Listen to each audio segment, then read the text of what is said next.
வணக்கம். இன்றைய அரசியல் ஆடுகளம் சொல்லும் செய்திகள் என்னென்னு பார்க்கலாம். அரசியல் ஆடுகளத்தில் இன்றைய அரசியல் அலசல். முதல் செய்தி, விஜய் மீது 5 வழக்குகள் பதிவு, 5 பிரிவுகளில் வழக்கு பதிவு. எலெக்ஷனு பிரச்சாரத்துக்கு போனாங்கல்ல, போன உடனே 5 வழக்கு. அந்த எலெக்ஷன் கமிஷன் ஆஃபீஸருங்களே, இங்கே தான் காவல்துறை தான் இப்போ அவங்க கையில் தானே இருக்குது. நீங்கள்லாம் எழுதி கொடுத்தீங்க, இன்னும் ஒன்றும் நடக்கலை. அதிகாரிகளே மாற்ற சொல்லி, ஏன்னு கேட்டிங்கன்னா எல்லோரும் ஒன்று புரிஞ்சுக்கோங்க, தேர்தல் கமிஷன்னா என்னென்னா அது ஒன்றும் பெரிய வானத்திலிருந்து குதித்ததில்லை. அவன் டெல்லியில் இருக்கான், தேர்தல் கமிஷன் அதிகாரிகள்லாம் அவன் அங்கேருந்து தான் நடத்துவான். அந்தந்த மாநிலத்தில் இருக்கக்கூடிய ஐஏஎஸ் அதிகாரிகள் தான் தேர்தல் கமிஷனுக்கு தலைமை இதில் இருப்பாங்க.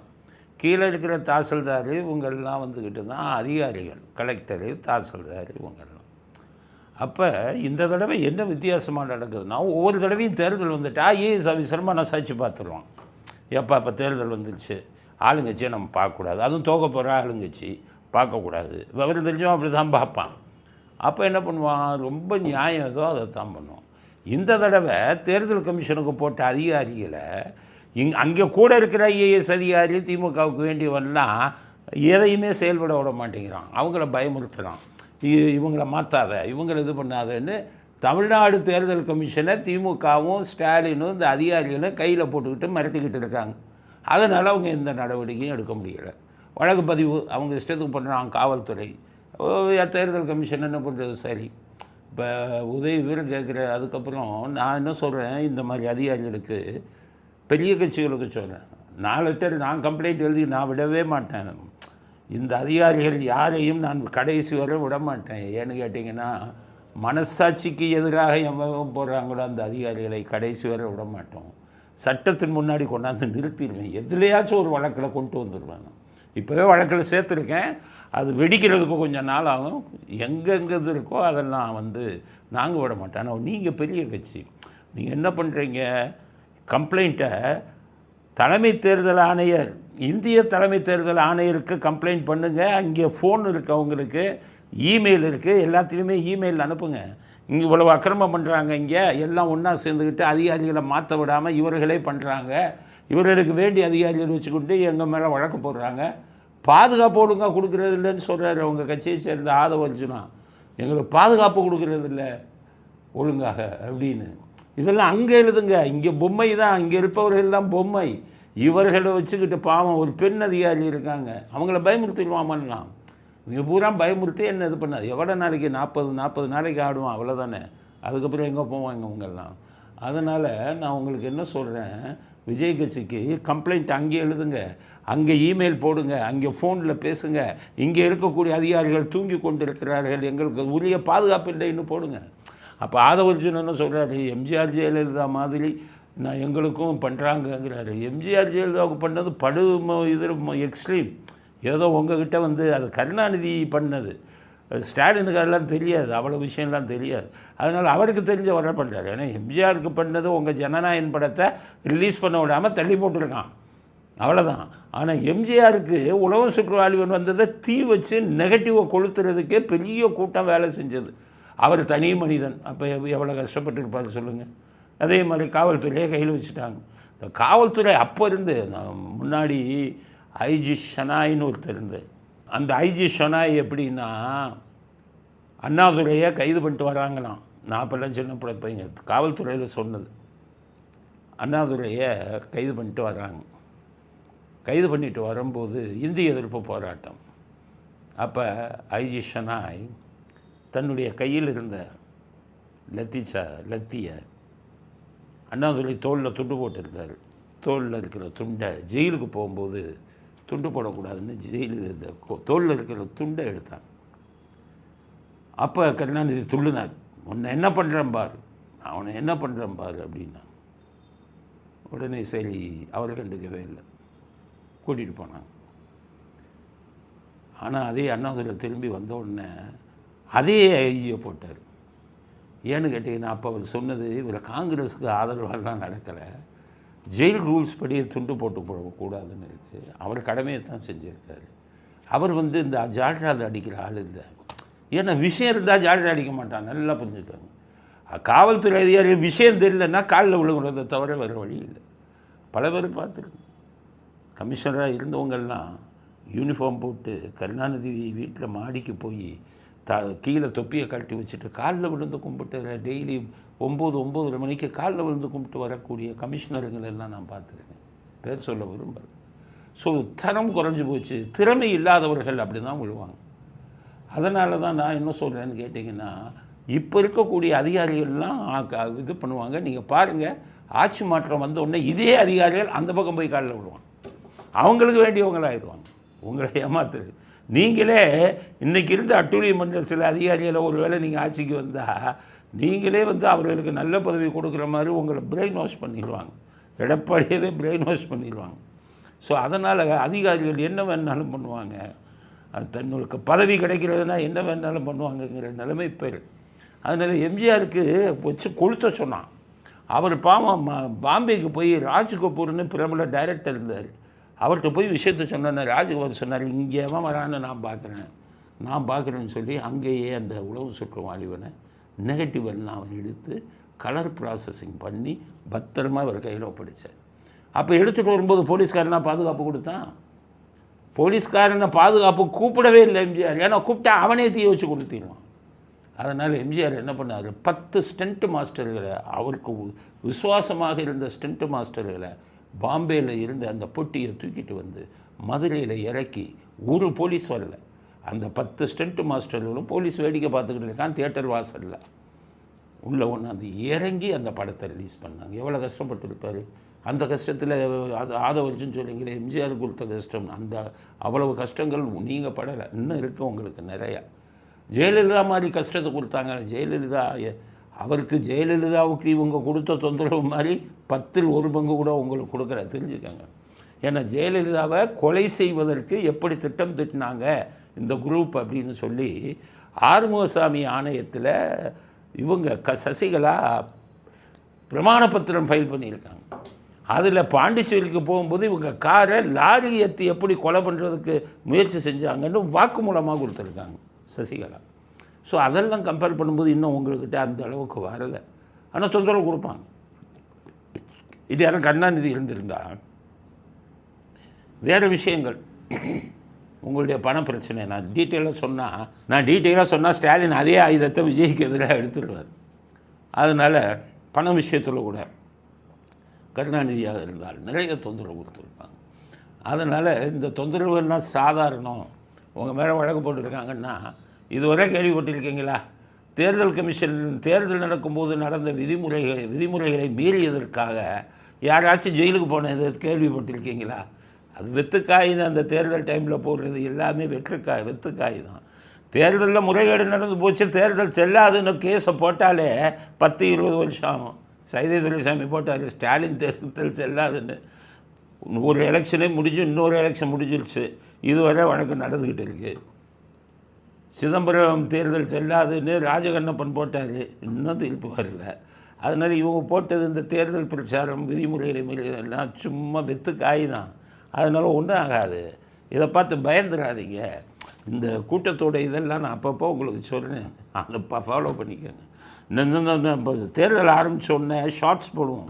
அதில் சொல்லுவேன் ஒவ்வொருத்தருக்கும் இது மாதிரி சொல்ல போகிறோம்.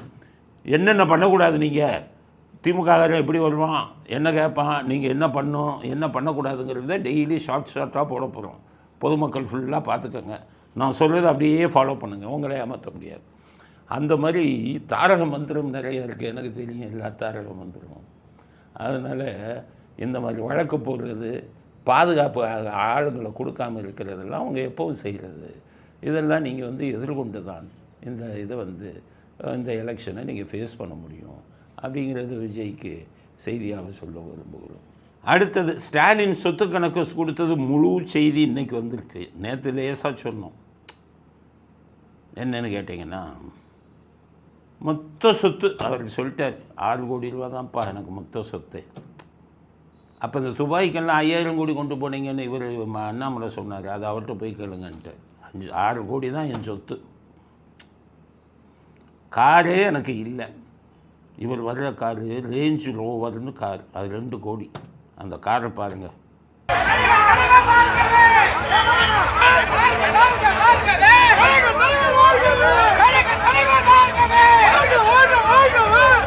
இந்த காரில் தான் டெய்லி வராரு.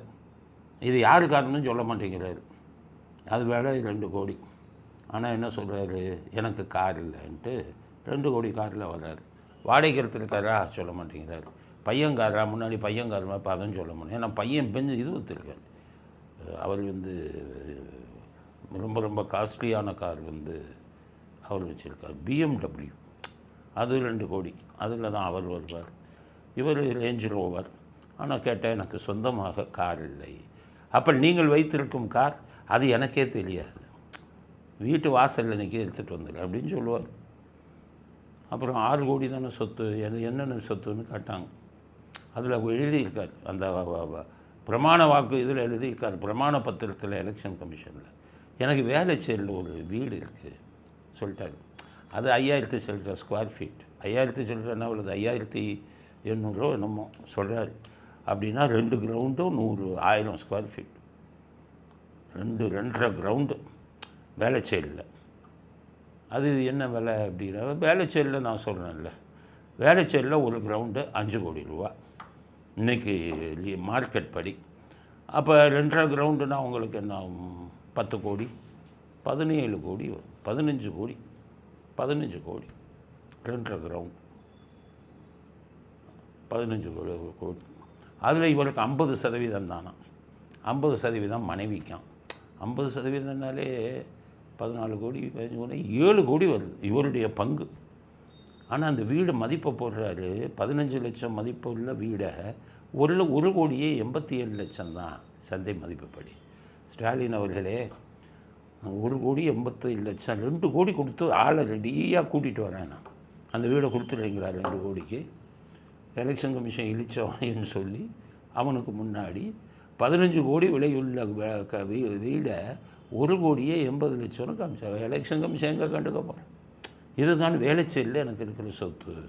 அது மதிப்பு 1 கோடியே 87 லட்சம் அப்படின்னு ஆள் ஒரு 7 கோடியை மூழ்கிட்டார். எலெக்ஷன் கமிஷன் ஒன்றும் கண்டுக்கல, கார் இல்லைன்ட்டார். ஆனால் இப்போ குடியிருக்கிறார் சித்தரஞ்சன் சாலை, செனட் ஆஃப் ரோடு, அது ஆழ்வார்பேட்டையில் வருது. அந்த வீட்டில் தான் குடியிருக்கார். அந்த வீடை பற்றி பேசவே மாட்டேங்கிறார். அந்த வீடு பார்த்தீங்கன்னா ஸ்னோ ஹவுசிங் ப்ரைவேட் லிமிட்டட்னு ஒரு கம்பெனி பேரில் இருக்குது. ஸ்னோ ஹவுசிங்க்கு ஓனர் யார்? அந்த கம்பெனி பேரில் இருக்குன்னா அது யார்? இவங்க குடும்பத்தை சேர்ந்தவங்க யார் இருக்கா? எதுவுமே சஸ்பென்ஸ். ஆனால் நாங்கள் போய் பார்த்ததில் ஸ்னோ ஹவுசிங் ப்ரைவேட் லிமிட்டடுங்கிறதுல அந்த சித்தரஞ்சன் சாலை ஆழ்வார்பேட்டையில் இருக்கிற வீடு வருதா செய்தி வரும். அப்போ அது யாருன்னே தெரியல. அந்த வீடு ஸ்னோ ஹவுசிங் யாருன்னே தெரியல.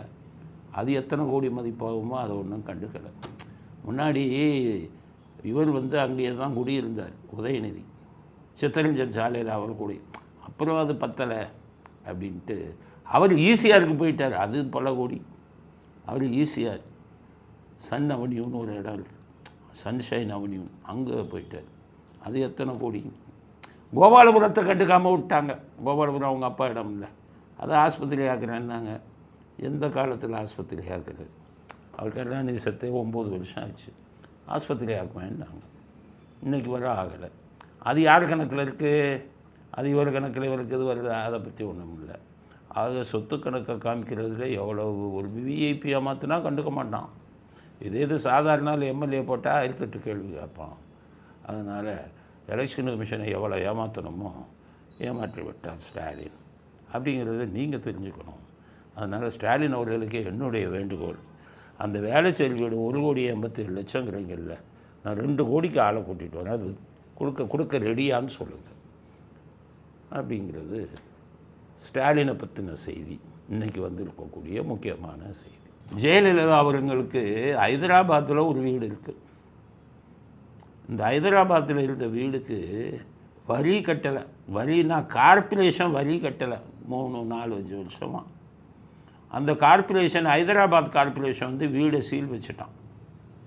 இவங்க என்ன சொன்னாங்க, ஊழல் ராணின்னாங்க. ஊழல் ராணின்னு நீங்கள் சொன்னவங்க வீட்டுக்கே வரி கட்டலை, ஆள் யாரும் இல்லை. நீங்கள் எல்லாம் உலகத்தில் பல இடங்களில் கோடிக்கணக்கில் முதலீடு செஞ்சுருக்கீங்க. நீங்கள் வந்து யோகியர்கள் மாதிரி அவங்கள சொன்னீங்க. இந்த ஹைதராபாத்து அவங்களுக்கு என்னன்னு கேளுங்க, அங்கே எப்படி வீடு வந்ததுன்னு. அந்த அம்மா சினிமாவில் நடிக்கும்போது இங்கே போயஸ் கார்டனில் ஒரு வீடு 1971 10 கிரவுண்டு 1.5 லட்சமோ என்னமோ வாங்கினாங்க. அப்போ சினிமாவில் நடிச்சுக்கிட்டு இருக்காங்க.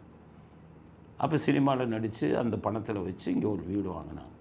அதே மாதிரி ஹைதராபாத்தில் ஒரு வீடு வாங்கி அங்கே உள்ள திராட்சை தோட்டம் வச்சுருந்தாங்க. அங்கே ஒரு வீடு இதில் வந்து லீவு நாட்களில் அப்போ சினிமாவில் நடிக்கும்போது வெயில் அதிகமாக இருக்கும்போது அங்கே போய் ரெஸ்ட் எடுப்பாங்க. ஹைதராபாத் அதுவும் 70களில் அவங்க சினிமா நடிகையாக இருக்கும்போது வாங்கினேன். இது ரெண்டையும் கொண்டாந்து இவங்க என்ன பண்ணிவிட்டாங்க, இரண்டும் அளவுக்கு அதிகமான சொத்து செலுத்த வழக்கில் இந்த ஹைதராபாத்தையும் சேர்த்துட்டாங்க, இதையும் சேர்த்துட்டாங்க. இந்த நாட்டில் 120 கோடி பேரில் ஒருத்தம் கூட கேள்வி கேட்கல. ஏயா அந்த அம்மா 71 வாங்கிச்சையா, இப்போ போய் சிஎம் ஆனதுக்கப்புறம் அளவுக்கு அதிகமாக சொத்து செலுத்த வழக்கில் சேர்த்துருக்கீங்களேன்னு இந்த நாட்டில் ஒருத்தம் கூட கேட்கல. எந்த கோர்ட்டும் கேட்கல. இப்போ அதுதான் அனாதையாகி வரி கூட கட்ட முடியாததில் தீபாவளிகளுக்கு தான் செல்லும். அவங்க கையில் பணம் இல்லை, அதனால் கட்டாமல் நிற்கிது. இங்கே பார்த்தீங்கன்னா 100 கோடி 50 கோடி சொத்தை வச்சுக்கிட்டு 1.5 கோடி அப்படின்னு கூரை ஏமாற்றி கார்பரேஷன் இவங்களை தேர்தல் கமிஷனை ஏமாற்றிக்கிட்டு இருக்காங்க. அதனால தான் நான் சொல்கிறேன், ஜெயலலிதா இது வந்து பப்பட்டமாக வெளியில் வந்து விட்டது. எந்த இதுவும் இல்லை, பினாமியில் கூட அவங்க இது இல்லை, எதுவுமே அவங்களுக்குன்னு ஒன்றும் இல்லை. அவங்க சொத்தே ஏலத்துக்கு போகுது, அவங்க சொத்துக்கு வரி கட்ட கூட இல்லை. உங்களுக்கு அப்படி இருக்குமா? இன்னும் 10 பரம்பரைக்கு வைத்து உட்காந்துக்கிட்டே சாப்பிடக்கூடிய ஆட்களாச்சா நீங்கள்? அத்தனை லட்சக்கணக்கான கோடியை தாண்டி விட்டீர்களே. இப்போவாவது தமிழ்நாடு விழிப்படுமா? விழிச்சுக்கங்க, யார் யார் எப்படிங்கிறத தெரிஞ்சுக்கங்க. ஆனால் உத்தமர்கள் வேஷம் போடுறதில் அவர்களை அடித்து கொள்ள முடியாது அப்படிங்கிறத மக்கள் புரிஞ்சுக்கங்க. அப்படிங்கிறதுக்கு தான் இந்த கருத்தை பதிவு செய்ய விரும்புகிறேன். அடுத்தது வருத்தத்தில் அண்ணாமலை வந்து ரொம்ப வருத்தத்தில் இருக்கிற மாதிரி தெரியுது. எதுலேயும் கலந்துக்கலை, எதுவும் பண்ணல. அங்கே என்ன பண்ணியிருக்காங்க, சமீபத்தில் பிரைம் மினிஸ்டர் வந்தார் மோடி. அந்த ஏர்போர்ட்டில் விமான நிலையத்தில் யார் யார் வரவேற்கணும்னு ஒரு 10-12 லிஸ்ட்டு போட்டாங்க. அதில் அண்ணாமலை பேரை விட்டுட்டாங்க. பூரா அந்த முருகன் பண்ணுற வேலை தான், முருகன் தான் அவ்வளவும் பண்ணுறாரு. அண்ணாமலை காலி பண்ணணும். அண்ணாமலைக்கு எதிராக நாங்களே பல கதைகள் சொல்லியிருக்கோம். ஆனால் அந்த கட்சி வளர்க்குறதுக்கு அண்ணாமலை நிறைய அலைஞ்சிருக்காரு, நிறைய கஷ்டப்பட்டுருக்காரு. அதனால் போன எலெக்ஷன்லாம் கோயம்புத்தூரில் நின்னார், கொஞ்சம் நெருங்கி ஓட்டு வந்தார். சில சட்டசபை இதுங்களெல்லாம் வந்து திமுக விட அதிக ஓட்டு வாங்கியிருக்காரு. அதனால் என்னை பொறுத்தவரை அண்ணாமலை இது தேர்தல் காலம், உங்களுடைய அதிருப்தியை வெளியில் காட்ட வேண்டாம். பாஜக மேலிடத்துக்கு என்ன சொல்கிறேன், கோயம்புத்தூர் வடக்கு தொகுதியில் போன தடவை வந்து அண்ணாமலை அதிக வாக்குகள் வாங்கியிருக்காரு திமுகவை விட. வடக்கு தொகுதியில் அவர் நிறுத்துங்க, அவர் நின்னாருன்னா ஜெயிச்சுருவார். ஸோ ஒவ்வொரு தொகுதியும் உங்களுக்கு முக்கியம். ஏன்னா செந்தில் பாலாஜி அங்கே போகிறார். இப்போ அவர்கிட்ட கேட்டாங்க, என்னங்க கரூர்ம்பிங்கள, கரூரை தாண்டி எவனை என்னைய கேட்காம உள்ளே வரக்கூடாதும்பிங்கள. கரூருக்குள்ளே வந்து உங்களை திட்டினதுனால தானே அன்றைக்கி 41 உயிர் போகிற அளவுக்கு நடந்தது. அப்படிப்பட்ட கரூரை நீங்கள் விட்டுட்டு ஏங்க போனீங்க அப்படின்னு கேட்டாங்க.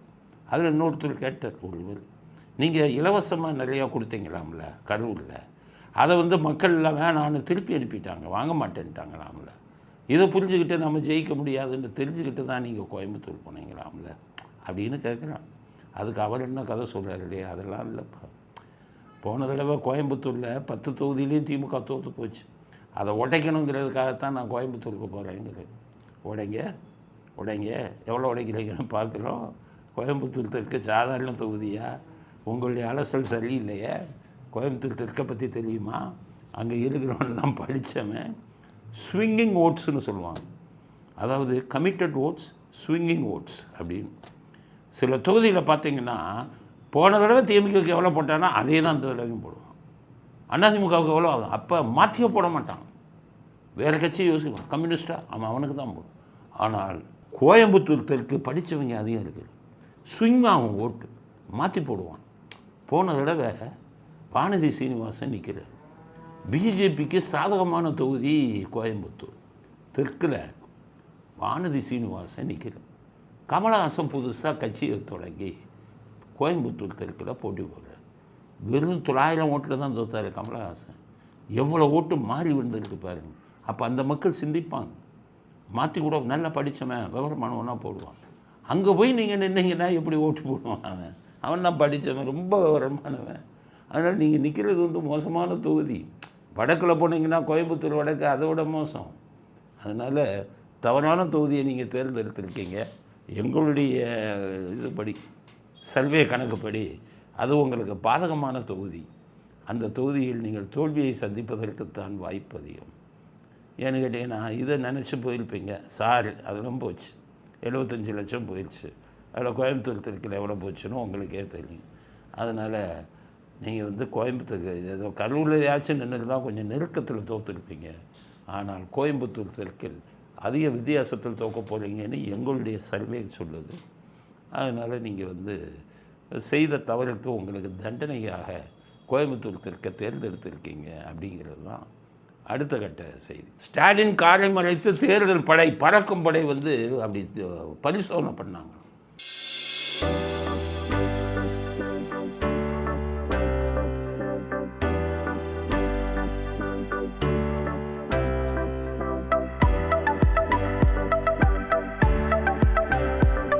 நீங்கள்லாம் என்ன சொல்லுவீங்க, என்ன அது தேர்தல் கமிஷன் ரொம்ப ஸ்ட்ரிக்டாக இருக்காங்க. ஏன்னா தேர்தல் கமிஷன் எப்போதுமே என்ன பிடிச்சிக்கிட்டு இருந்தான், அந்த கத்திரிக்காய் விற்றவன், முருங்கைக்காய் விற்றவன், தக்காளி விற்றுட்டு ஹோல்சேலில் விற்றுட்டு வர்றவன், அவன் பணத்தை பூரா பிடிச்சி வச்சுக்கிட்டான். எனக்கு தெரிஞ்சு இப்போ பாவம் அவர் வந்து ஒரு செய்தி வந்துருக்கு. என்னென்னா அவங்க வீட்டு குடும்ப உறுப்பினர்கள் ஆப்ரேஷனுக்காக 8 லட்சம் ரூபா பணத்தை எடுத்துகிட்டு போயிருக்காங்க. தேர்தல் கமிஷன் பிடிச்சிக்கிட்டு கொடுக்க மாட்டேங்கிறான். அவங்க ஆஸ்பத்திரிக்கு போனேன்னு எல்லாம் கொடுக்குறாங்க, எலெக்ஷன் முடிஞ்சு வாங்கிக்கங்கிறான். ஆப்ரேஷன் நடக்காமல் எலெக்ஷன் முடிஞ்சதுக்கப்புறம் உயிரோடு இருப்பாங்களா? இப்படி தான் பண்ணுவான் தேர்தல் கமிஷன் சில இதில். இப்போ பார்த்தாரு ஸ்டாலின், தேர்தல் கமிஷன் விஜய் மேலே கேஸை போடுறான், தேர்தல் நம்ம சொல்கிறபடி கேஸ் போடுறான், தேர்தல் கமிஷன் நம்ம சொல்கிறபடி பாதுகாப்பு கொடுக்கக்கூடாதுன்னு சொல்லிட்டோம் அவனுக்கு, தேர்தல் கமிஷன் ஒருதலை பட்சமாக நடக்கிறான். அதனால் நம்ம ஆள் வந்துக்கிட்டு நான் விஜய் வர்ற இடத்துல குழியை தோண்டி வைக்கிறாங்க. உடனே இது இவங்க என்ன பண்ணிடுறாங்க, தேர்தல் கமிஷனு அவனை கண்டுக்காமல் விட்டுடுறாங்க. எல்லாமே நமக்கு சாதகமாக நடக்கிறாங்க. நமக்கு சாதகமான அதிகாரிகளை மாற்றாமையே வச்சுருக்கான். இவ்வளவும் பண்ணுறான். எல்லாம் தேர்தல் கமிஷனை சந்தேகப்படுவாங்க அப்படிங்கிறதுக்காக ஸ்டாலின் அவங்க நெருக்கமானவர்களே தேர்தல் கமிஷன் பறக்கும்படைக்கு பொறுப்பு யாரும் அவருக்கு ஃபோன் பண்ணி முதலமைச்சர் காரிக்கை வருது, அதை செக் பண்ணுற மாதிரி செக் பண்ணுங்கன்னு சொல்லி இந்த பறக்கும்படை வந்து இவங்க சொன்ன ஏற்பாடுபடி ஸ்டாலின் காரை அப்படி செக் பண்ணுற மாதிரி பண்ணி ஃபுல்லாக வீடியோ எடுத்து அதை பூரா சமூக வலைதளங்கள்லேயும் சன் டிவிலையும் போடுறாங்க. யாருக்கு? நம்மளை ஏமாத்த, நம்மளை முட்டாளா? நீங்களாம் என்ன நினைப்பீங்களா? ஸ்டாலின் காரை கூட வந்து பரிசோதனை செய்ய சொன்னதே இவங்க தானேப்பா, இவங்க தானே சொல்கிறாங்க. சொல்லி போடு, அவ்வளோதான். ஜெகத் லட்சம் கார் போகுது, சும்மா போடு, ஒரு 10 லட்சம் 25 லட்சம்னு போடு. 25 லட்சத்தை அப்போயே திருப்பி கொடுத்தாச்சு, பார்க்க சொல்லுங்க. அதனால் நம்ம ஏமாற்றுவதற்காக வைக்கக்கூடிய ரைடு தான் இந்த தேர்தல் பறக்கும்படி ஸ்டாலின் காரில் இவர்களே ஃபோன் செஞ்சு இவர்களையே ஏற்பாடு பண்ணி தான் பண்ணுறாங்க. அதுக்கு எடுத்து ஸ்டாலின் இப்போ தேர்தல் போனார் இல்லை, போன சொந்த தொகுதிக்கு போனார். ஒரு ஈகாக்கா கூட இல்லை. இந்த வீடியோ பாருங்களேன்.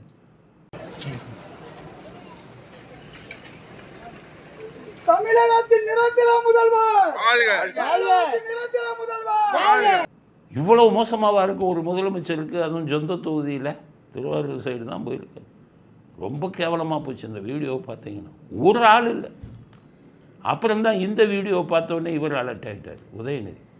அவர் கட்சிக்காரங்களை விட்டு என்ன அப்பா வந்தார், ஒரு காக்கா கூட தொலைச்சி பொருள் வேணும்னே கட்சிக்காரன் போய் ஆளுங்களை கூப்பிட்டா எவன் வரான், உதயநிதியாக போயா வேலை இல்லைங்கிறான். அப்புறம் 200 ஒவ்வொரு ஆளுக்காக கொடுக்குறான், க்யூவில் நின்று வாங்குறாங்க.